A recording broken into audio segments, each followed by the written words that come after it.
Boa noite, irmãos. Tudo bem com vocês? A graça e a paz esteja sobre vocês. Hoje, um domingo diferente, um domingo aí que a gente está celebrando o Natal, né? A gente tem aí desde o dia 13, em que nós estamos fazendo uma série de comemorações e celebrações a respeito dessa data tão importante, né?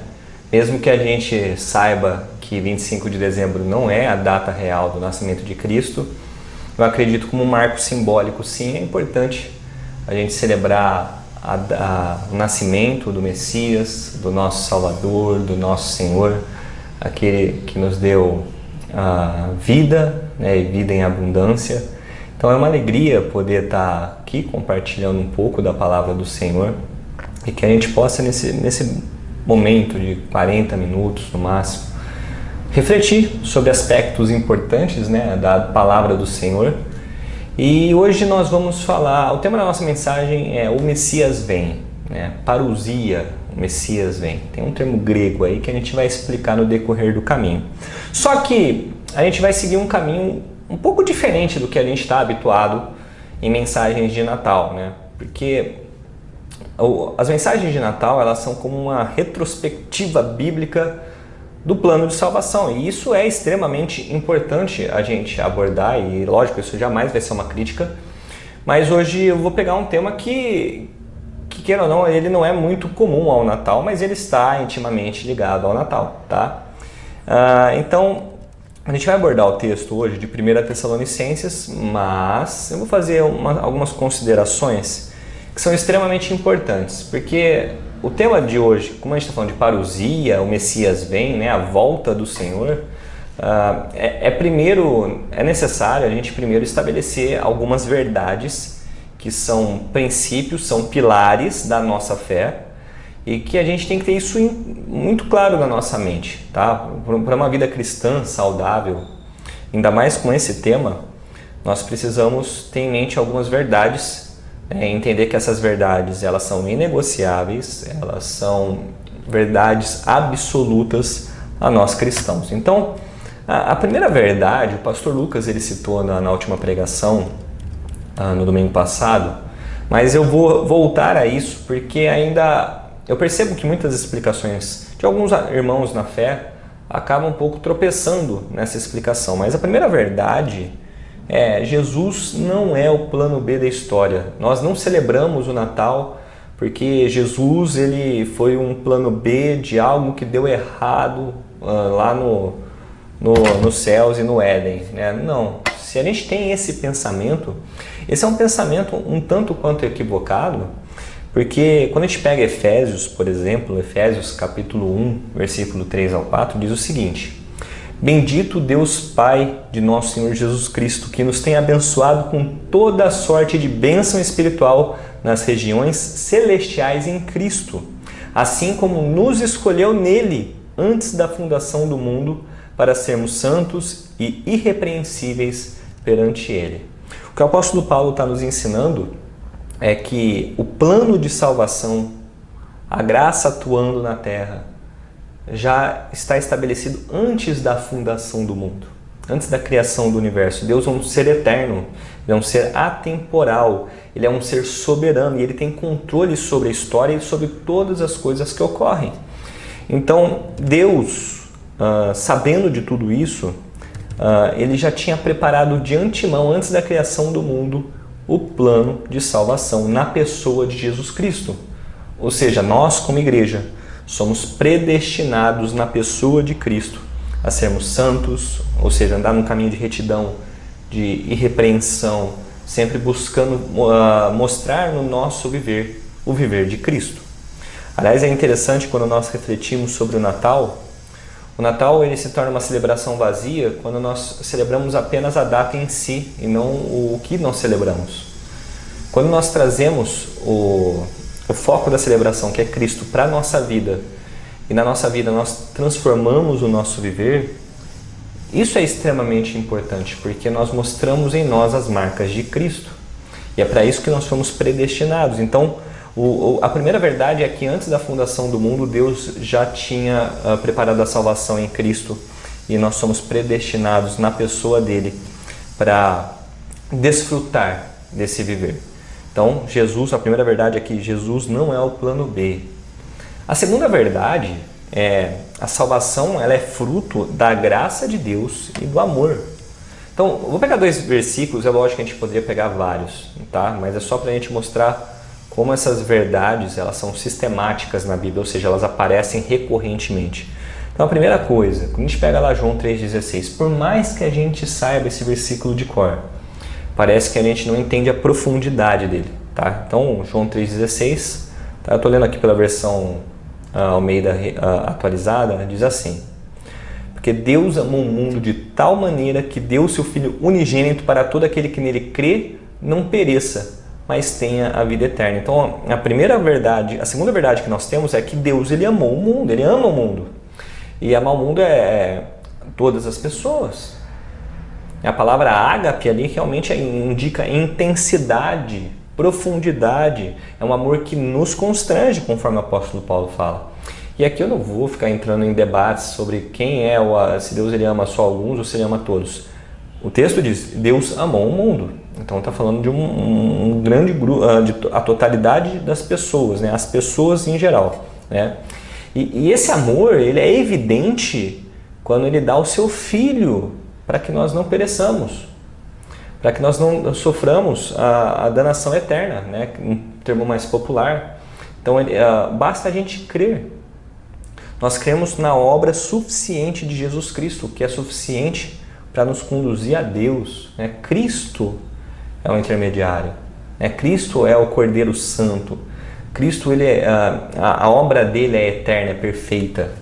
Então é através desse amor que Deus mostra. O Paulo vai falar isso lá em Romanos capítulo 5, né? Pode ser que alguém ouse morrer por alguma pessoa boa, mas Deus prova o seu amor para conosco pelo fato de Cristo ter morrido por nós, sendo nós ainda pecadores. Então, a segunda verdade é que Deus ama todas as pessoas e Ele quer que todas as pessoas sejam salvas, tá? O que a gente precisa é crer. E em segundo, né, que a gente está falando, Deus, a segunda verdade, né, que é a salvação é um fruto da graça e do amor de Deus.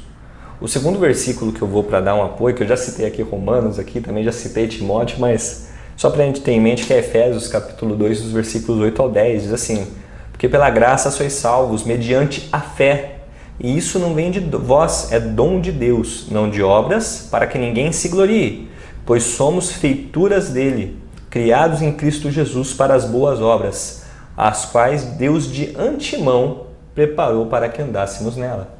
Então, o plano de salvação, ele é um fruto da graça, um fruto do amor, mas entenda o seguinte, meu irmão, nós não seríamos salvos se não fosse por Deus. Deus, ele preparou a salvação, Deus, ele preparou a expiação em Cristo, Ele nos santificou, Ele nos salvou, Ele nos justificou, Ele nos regenerou. Então, tudo é obra do Senhor. E isso só é possível através da pessoa de Cristo. Olha como o Natal é importante. Tudo isso é possível pela pessoa de Cristo. Por tudo aquilo que Cristo é e por tudo aquilo que Cristo fez. Então, Ele é o santo, Ele é o ungido do Senhor, Ele é o Cordeiro de Deus que tira o pecado do mundo. Então, o homem ele não pode se salvar. Não há boas obras que salvem o homem. É Deus que nos chama, é Deus que nos convoca.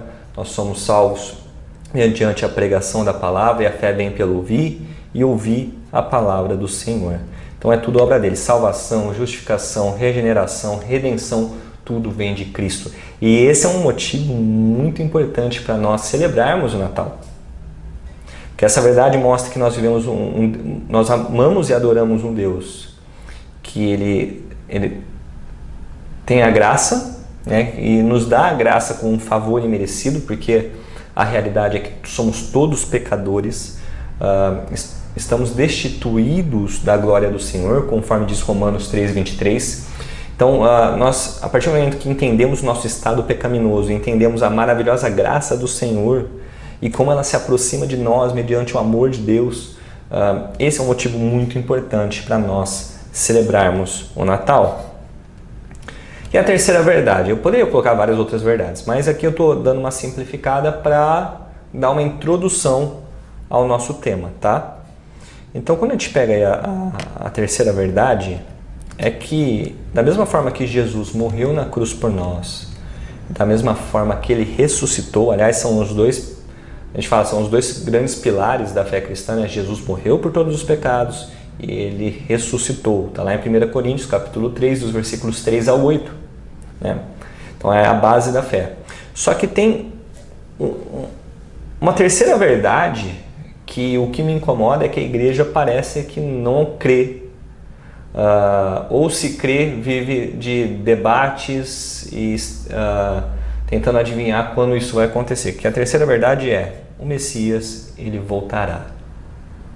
E como a gente falou que o tema nosso é parousia, o Messias vem, a ideia de parousia é realmente a chegada de alguém muito aguardado. Tá? Esse termo ele vai ter muitas variações, tá? Dentro do contexto histórico, dentro do contexto grego, mas a ideia de parousia, que é um texto que é uma palavra que aparece muito nas cartas de Paulo e vai aparecer em 1 Tessalonicenses, é que Jesus voltará.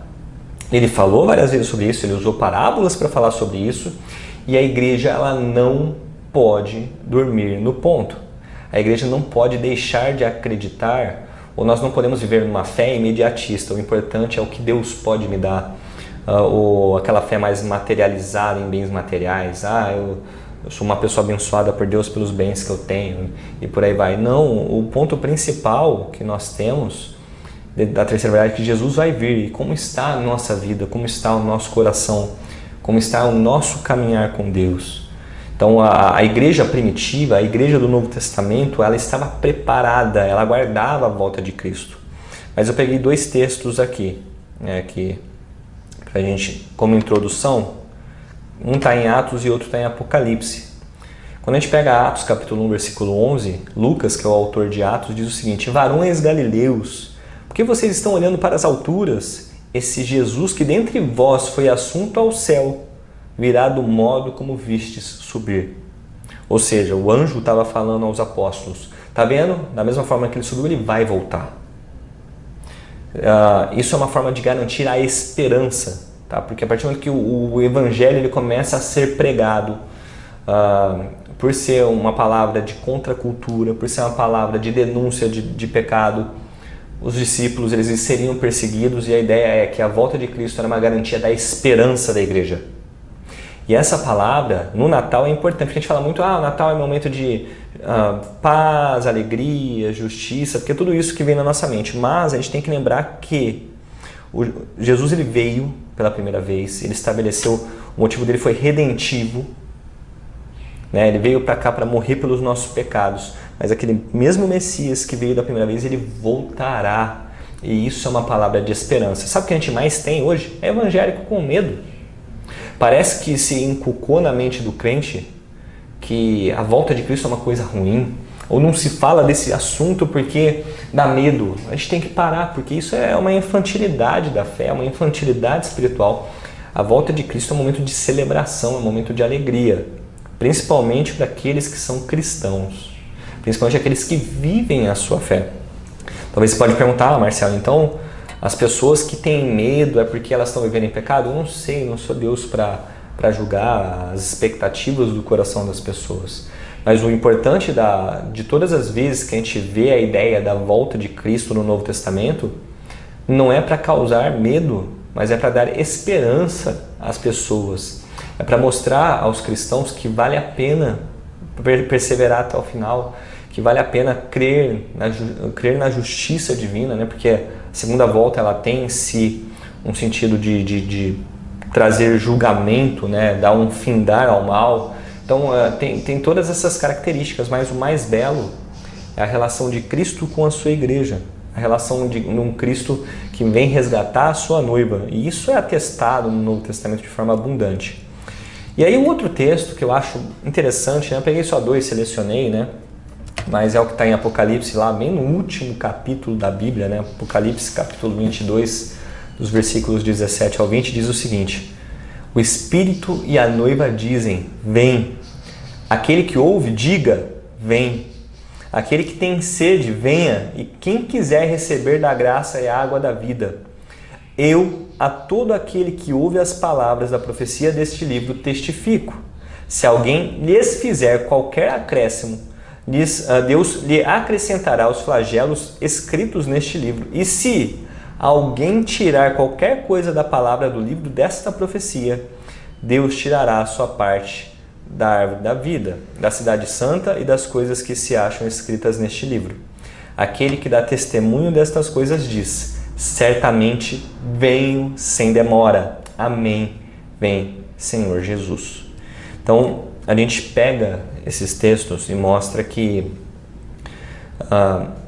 são partes que ainda não foram cumpridas, né, como profecia, que nós cristãos devemos estar certos que Jesus retornará.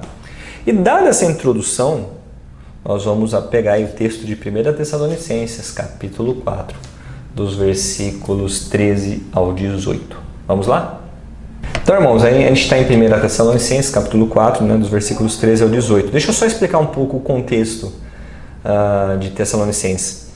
1 Tessalonicenses provavelmente é um dos primeiros livros da Bíblia, junto com a carta de 1 Coríntios, tá? Então, assim, se a gente for pegar numa ordem cronológica do Novo Testamento, seria um dos primeiros livros, tá? Só por uma questão de curiosidade, os textos do Novo Testamento, ou da Bíblia em geral, eles não estão em ordem cronológica, na ordem que eles foram escritos, tá? Eles foram colocados por temas, né? Então, a gente tem evangelhos sinóticos, nós temos o Evangelho de João, os livros mais históricos, né, que é Atos, né, que é praticamente histórico. Nós temos as cartas pastorais, cartas da prisão. Então, é assim, são blocos, né, em que o cânon do Novo Testamento é dividido. Mais uma hora a gente pode explicar como é interessante isso. Mas Paulo estava muito feliz na carta de 1 Tessalonicenses. Ele tinha recebido um relatório de Timóteo, onde a igreja de Tessalônica era uma igreja que apoiava muito o apóstolo Paulo em suas missões, né? Só que era uma igreja que se acomodou. É uma igreja que, quando a gente pega o capítulo 4 e o capítulo 5, eles acreditavam tanto na volta do Senhor que coisas do cotidiano, coisas básicas, eles deixaram de fazer. Então a carta ela tem uma ênfase muito na questão da ética cristã, né, dos valores cristãos, de saber resistir ao pecado, às obras da carne, mas tem aquela questão da volta do Senhor. Então a igreja de Tessalônica, né, vivia num contexto cultural onde tinha muito perigo, né, de discordância, de briga, né, e principalmente das impurezas sexuais, tá? Mas o nosso foco dessa carta mesmo é o capítulo 4, ali, principalmente no versículo 13, que o apóstolo Paulo começa a falar da volta de Cristo. Então, a primeira parte da nossa mensagem, embora eu tenha feito uma introdução um pouco mais longa, é falar sobre um tema que é muito popular no nosso meio, e eu não vou abordar as linhas de interpretação disso, né? A gente vai falar sobre arrebatamento. No Natal, nós vamos falar de arrebatamento. Isso é super importante, tá?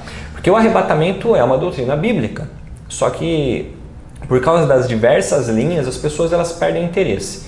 Então o meu objetivo é mostrar uma teologia bíblica o que é importante entender do arrebatamento. Essa é a pergunta que a gente tem em mente. O que o texto vai nos ensinar que vai nos levar a uma prática sobre esse tema que vai ser extremamente importante na nossa conduta. Então vamos ler os 5 versículos e a gente vai explicando um por um, tá? Porque vão surgir questionamentos. Diz assim: não quero, porém, irmãos, que sejais ignorantes acerca dos que já dormem, para que não vos entristeçais como os demais, que não têm esperança. Cremos que Jesus morreu e ressurgiu, assim também cremos que Deus retornará a trazer com ele todos os que dormem em Cristo. Dizemos isto pela palavra do Senhor, que nós, os que ficarmos vivos para a vinda do Senhor, não precederemos os que dormem. Pois o mesmo Senhor descerá do céu com um grande brado, ou na sua Bíblia pode estar alarido, a voz do arcanjo ao som da trombeta de Deus, e os que morreram em Cristo ressurgirão primeiro. Depois nós, os que ficarmos vivos, seremos arrebatados com eles nas nuvens, para o encontro do Senhor nos ares, e assim estaremos para sempre com o Senhor. Portanto, consolai-vos uns aos outros com estas palavras. Então vamos lá. No versículo 13, o apóstolo Paulo fala dos que dormem. O que é esse dormir? Provavelmente essa palavra é um eufemismo. As pessoas morreram pela fé no Senhor, elas foram martirizadas ou sofreram pela fé no Senhor. Então era uma forma de você trazer algo mais suave. Então Paulo falando, aqueles que morreram na fé, aqueles que morreram martirizados, ele usou a palavra, aqueles que dormem, eles já estão aguardando a esperança, né, do retorno de Cristo. Então, é uma forma de animar. Quando ele fala, olha, as pessoas aí fora, elas não têm esperança, mas nós temos, porque aqueles que estão dormindo em Cristo, eles ressurgirão primeiro. Eles vão ser ressuscitados. Então, a palavra de esperança, que quando a gente pega no pensamento de Paulo, a morte é uma vantagem. E isso, irmãos, é uma coisa muito profunda quando nós olhamos as cartas paulinas, porque quando Paulo fala, para mim, morrer é lucro, viver é Cristo, né?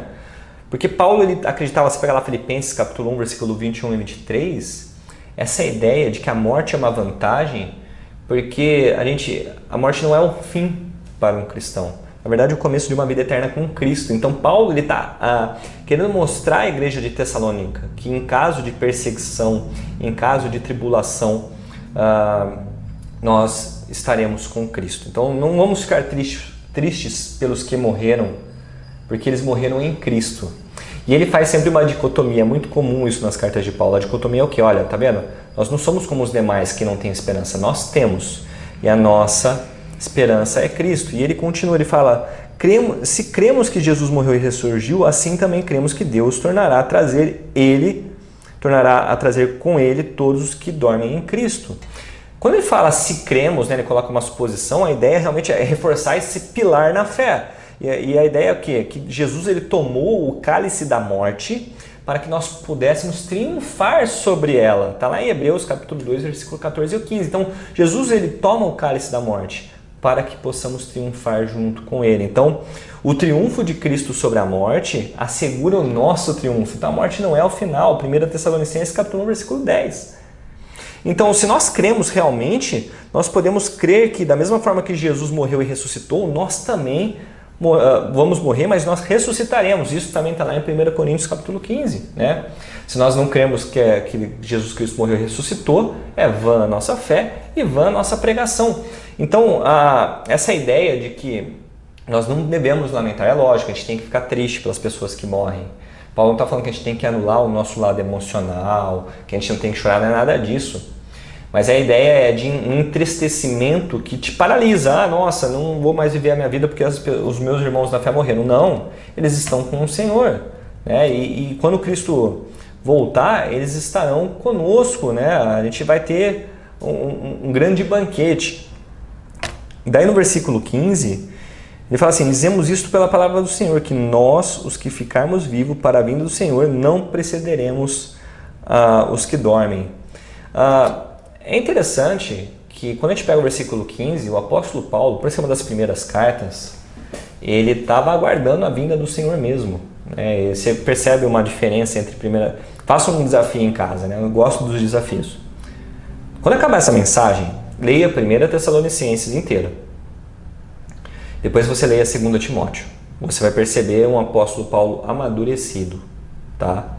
É um apóstolo Paulo que entende que Deus é o Senhor do tempo e ele volta quando ele bem entender. Não que aqui ele não entendesse isso. Vocês vão ver que no capítulo 5 ele entende isso.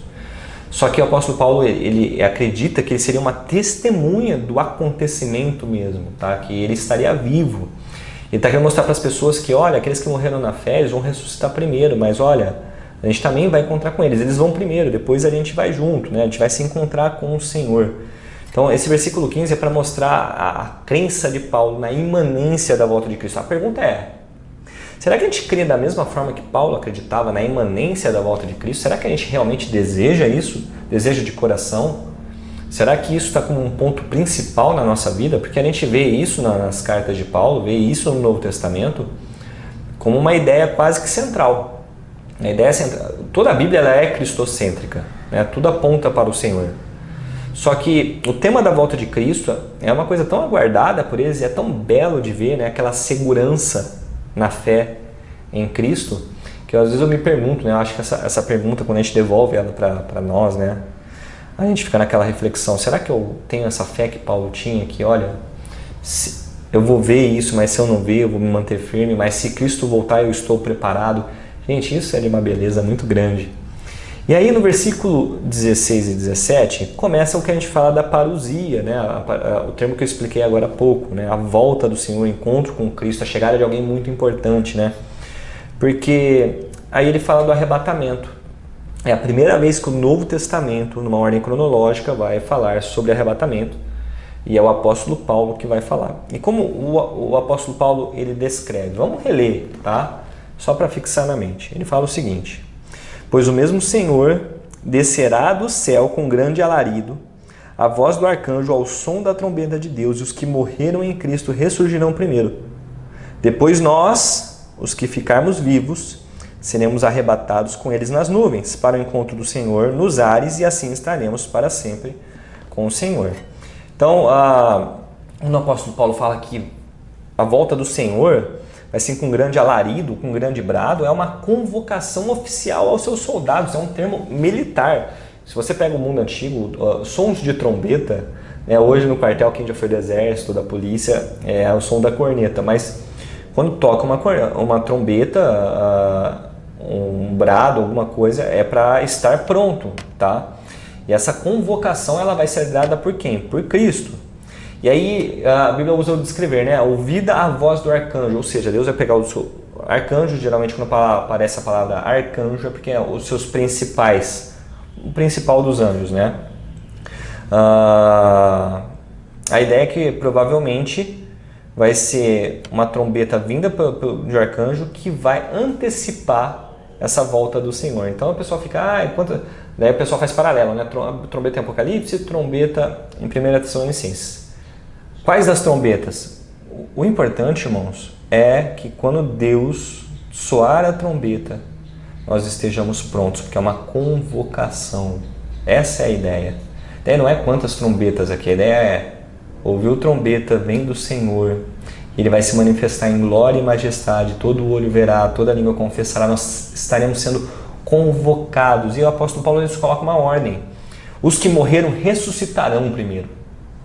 E eles vão se encontrar com o Senhor nas nuvens. Depois nós, o que ficamos, nós também faremos isso. Então, a ideia é para mostrar que Deus não é só o Senhor majestoso, um rei, mas Ele tem domínio sobre a morte. Imagina visualizar isso, irmãos. Pessoas que morreram na fé sendo arrebatadas para o céu e nós também nos encontrando com elas. Então a ideia é que Cristo ele vai arrebatar a sua igreja. E agora o importante não é que isso acontece primeiro, depois tem 7 anos, depois é a volta do Senhor. Irmãos, esqueçam isso. O que o texto está nos desafiando é que nesta convocação nós devemos estar prontos. Quando o Messias vier, nós devemos estar preparados. Então essa palavra seremos arrebatados é a primeira vez que a gente vê ela. E a ideia é você ser levado para cima de uma forma poderosa, tá? Onde o corpo de Cristo, independente das denominações, todos aqueles que confessaram a Jesus Cristo ao longo dos séculos e aqueles que estiverem vivos, estaremos num só rebanho, debaixo de uma só cabeça, que é a cabeça de Cristo. Então, assim, é de um mistério, né? Quando a gente fala como vai ser, mas é de uma grandiosidade. As pessoas ficam tentando achar detalhes nas coisas. Não, gente, o importante que o texto está falando é que tudo acontece de acordo com a vontade do Senhor. E quando Ele fizer, Ele vai fazer de uma forma majestosa, poderosa, aonde nós estaremos unidos num só corpo e num só rebanho. E aí ele conclui a primeira parte do arrebatamento. Ele fala o seguinte, olha, portanto, consolai-vos uns aos outros com essas palavras. Então, se tem alguém na igreja com medo, alguma coisa, entristecido, saiba antes de tudo, Cristo vai voltar. Paulo ele usa a parousia, a volta do Senhor, a vinda do Messias, como motivo de esperança. Então, se tiver, agora as pessoas, né, para o momento de pandemia, e eu acho bom citar isso. Agora a pandemia, Jesus está vindo, tá vendo, irmãos? A pandemia é uma coisa descrita na Bíblia. Eu acho que quando a gente começa a especular só por causa de uma pandemia, que isso é um sinal da vinda do Senhor, eu acho isso uma bobagem. Porque a gente quer mostrar para as pessoas, tá vendo? Está acontecendo coisa ruim, então agora tem que ficar esperto. Não é isso. Estamos preparados pela volta do Senhor pelo amor que nós temos nele. Estamos preparados à volta do Senhor porque Ele nos amou primeiro. Nós somos o corpo de Cristo. Então não é pelo medo.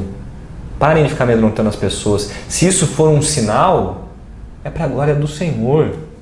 Mas ficar especulando, juntando um quebra-cabeça que não compete a nós, é perda de tempo. E por que é perda de tempo? Porque além do apóstolo Paulo falar para a gente se consolar, o capítulo 5, ele vai ser bem incisivo. Que aí a gente vai falar realmente dessa parousia, né?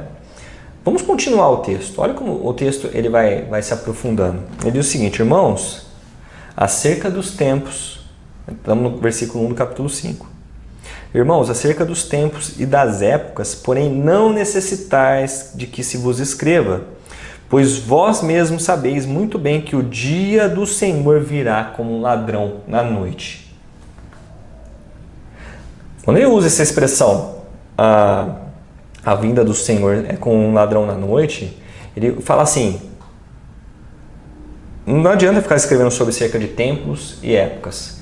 E ele usa a questão do tempo do Cronos e do Kairos. Cronos é aquilo que acontece dentro da história. Kairos é aquilo que pertence ao Senhor, um tempo indeterminado. Jesus ele repete isso lá em Mateus capítulo 24. Né? A parousia, essa questão da volta do Senhor, é uma especulação que não é da gente, é do ser humano. Os apóstolos tiveram, provavelmente o apóstolo Paulo estava lidando com pessoas aqui que estavam tentando adivinhar. Ele fala, irmãos, não é necessário eu ficar escrevendo sobre isso. E eu, usando as mesmas palavras de Paulo, não é necessário a gente tentar ficar adivinhando se agora é a volta de Cristo. Porque ele usa uma expressão forte, que o Senhor virá como um ladrão na noite. Ninguém sabe quando o ladrão vem, ninguém sabe que horas que um ladrão vem. Então isso é importante para a gente ter em mente, para parar com essas especulações, que quando Cristo vier, é importante que encontre uma igreja pronta. E ele dá algumas características que são interessantes, que ele fala assim no versículo 3, quando andarem dizendo a paz e segurança, então lhes sobrevirá repentina destruição, como as dores de parto àquela que está grávida, de modo nenhum escaparão. Ele fala, sabe quando Jesus vai voltar? Quando o pessoal fala que está em paz e está em segurança. Que é uma forma irônica. Porque muitas vezes quando a Bíblia usa essa expressão paz e segurança, é porque não há paz e não há nem segurança. Na verdade, há o oposto. O sistema governado pelo homem, caído, ele fala isso, mas o homem ele prepara a paz com guerra, com armas, matando pessoas. E na verdade, quando as pessoas acharem que ter aquela sensação de paz, né? Porque uma coisa é viver em paz, outra coisa é ter a sensação de paz. E o que o texto está nos mostrando não é uma paz verdadeira, é uma sensação de paz. E é exatamente aí que vai vir a destruição. Daí não adianta ficar especulando, mas no jornal está falando que vai ter paz e segurança. E aí, gente, é aí que a gente se perde. É aí que a gente tira o foco da fé e começa a virar numerologista. Parem com isso. Então quando a gente fala que isso é bobagem, não é que a gente tem que parar de ler, não, muito pelo contrário. É que a gente tem que ter um pouco de suspeita quando a gente vê acordos de paz feito e tal, né? Não é paz. A paz do homem jamais vai ser paz. Porque a paz que realmente excede todo entendimento, a paz que realmente vai existir é quando Cristo governar tudo. E aí nós continuamos no texto, ele fala o seguinte, versículo 4 agora, ele diz: vós, porém, irmãos, já não estão em trevas, para que esse dia não vos surpreenda como um ladrão na noite. Então o apóstolo Paulo fala o seguinte, irmãos, existe um contraste entre crentes e incrédulos, tá? Então as trevas é uma demonstração da pura ignorância às coisas do Senhor, é uma separação moral e espiritual. Então nós devemos estar preparados para não sermos surpreendidos como um ladrão faz. Isso que o apóstolo Paulo está falando é muito importante. Então nós somos filhos da luz, tá? Nós não estamos em trevas. Se nós não estamos em trevas, a gente tem que mostrar o quê? Que quando Cristo voltar nós não seremos surpreendidos. E aí Paulo ele vai concluir o pensamento dele, tá? Dessa volta do Senhor. Então a gente vai ler dos versículos 5 a 11, ele diz o seguinte: todos vós sois filhos da luz e filhos do dia, nós não somos da noite e nem das trevas. Não durmamos, pois, como os demais, mas vigiemos e sejamos sóbrios. Pois os que dormem, dormem de noite, e os que se embriagam, embriagam-se de noite. Nós, porém, que somos do dia, sejamos sóbrios, revestindo-nos da couraça da fé e do amor, tendo por capacete a esperança da salvação. Pois Deus não nos destinou para a ira, mas para alcançar a salvação por nosso Senhor Jesus Cristo, que morreu por nós, para que quer vigiemos, quer durmamos, vivamos com Ele. Pelo que exortai-vos uns aos outros e edificai-vos uns aos outros, como também estáis fazendo. Então, Paulo ele fala o seguinte: nós somos filhos da luz. E como os filhos da luz, o que resplandece em nós não é a nossa luz própria, porque nós não temos. O que resplandece em nós é a luz de Cristo. E tudo que nós fazemos é manifesto. Então nós não podemos ser pegos de surpresa. Daí Paulo fala, né, ele faz essas dicotomias. E o que é importante que a gente tem que pegar aqui do texto? E é isso que eu acho que a gente tem, que é o ponto principal da nossa mensagem. Cristo vai voltar? Vai. Porque tiveram profecias falando que ele ia vir pela primeira vez. Isso se cumpriu. Ele falou que ele ia morrer crucificado e ia ressuscitar. Isso se cumpriu. Por que ainda a gente está achando que a volta não vai acontecer? O apóstolo Pedro ele fala: um dia para o Senhor é como 1000 anos é como um dia. Nós não podemos discutir com o Senhor do tempo, com o Senhor da história. Nós devemos confiar. Mas essa confiança ela é seguida de esperança, de vivência. A ideia que o apóstolo Paulo nos traz é exatamente a gente estar preparado para essa segunda vinda. Então, o texto nos traz duas palavras importantes para a gente refletir e aplicar: vigilância e sobriedade. Essas são atitudes da fé, né, que são um arsenal para o cristão, porque são consequências de um amor genuíno ao Senhor, né? Nós nos preservamos, nós temos uma ética cristã, por mais que a gente caia, a gente confia, a gente pede perdão, a gente busca uma vida de santidade, mas quando Cristo voltar, o importante é a gente estar pronto. E, gente, essa é uma mensagem de Natal um pouco atípica, porque a gente se perde tanto em coisas assim: Natal é um momento de festa da alegria, do amor em família, mas a gente perde muito quando a gente não olha o quadro como um todo, do porquê Cristo veio pela primeira vez e porque Ele voltará pela segunda vez. O objetivo é para que nós estejamos prontos, firmes no Senhor, para que possamos nos encontrar com Ele. Se morrermos, que morramos em Cristo. Se vivermos, se Ele estiver arrebatando a igreja enquanto nós estivermos vivos, que estejamos preparados. A gente pega lá a parábola das virgens sensatas e insensatas, né? A parábola das 10 virgens. Isso é uma ilustração muito grande de como vai estar a igreja. Vai ter a igreja sensata. Vai ter aqueles que se dizem igreja, insensatos. Que estejamos preparados para essa parousia, para a vinda do Senhor. Preparados para aquilo que Cristo tem para nós. Porque o melhor Ele já nos deu. O melhor ainda que pode acontecer é nos encontrarmos com Ele. Vamos orar? Vamos agradecer ao Senhor por essa palavra de esperança. Então não precisa ficar com medo, irmãos. Esqueça esses esquemas teológicos, às vezes, o que vai acontecer, o que vai acontecer em cada detalhe. Irmãos, o importante é confiar em Deus e estar pronto. Vamos orar. Senhor, nós te agradecemos e nós te agradecemos por esta mensagem, Pai, sobre a volta do Senhor.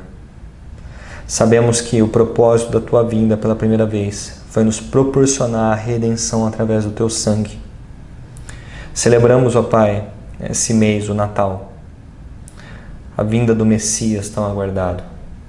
Mas hoje, ó Pai, aguardamos o retorno desse Messias. É esse que nós aguardamos falando: Maranata, vem, Senhor Jesus. Mas até que isso aconteça, esteja nos socorrendo, esteja nos ajudando a mim, os meus irmãos na fé, nas nossas limitações, para que não envergonhemos a nossa fé, para que possamos nos encontrar digno desse momento do arrebatamento. Se o Senhor escolher arrebatar a sua igreja, ó Pai, de acordo com o tempo que o Senhor decidiu e determinou, se nós estivermos vivos para isso, que estejamos prontos. Se morrermos, ó Pai, que possamos morrer perseverando na fé do Senhor. Mas em todas as coisas, ó Pai, somos gratos a Ti, que se não fosse o Senhor, nós não estaríamos aqui e não estaríamos aguardando essa bendita esperança que é em Cristo. É o que eu oro agradecido em nome de Jesus. Amém. Irmãos, que Deus abençoe vocês. Que nesse Natal você possa celebrar o verdadeiro significado. Que você possa realmente estar em comunhão com a sua família, com os seus amigos, com a sua igreja, com a nossa igreja. Mas o Natal não é apenas uma data que nós vivemos, curtimos e depois nos despedimos e acabou. Para nós é sempre o dia de falar: vem, Senhor Jesus. Deus abençoe vocês. Um grande abraço.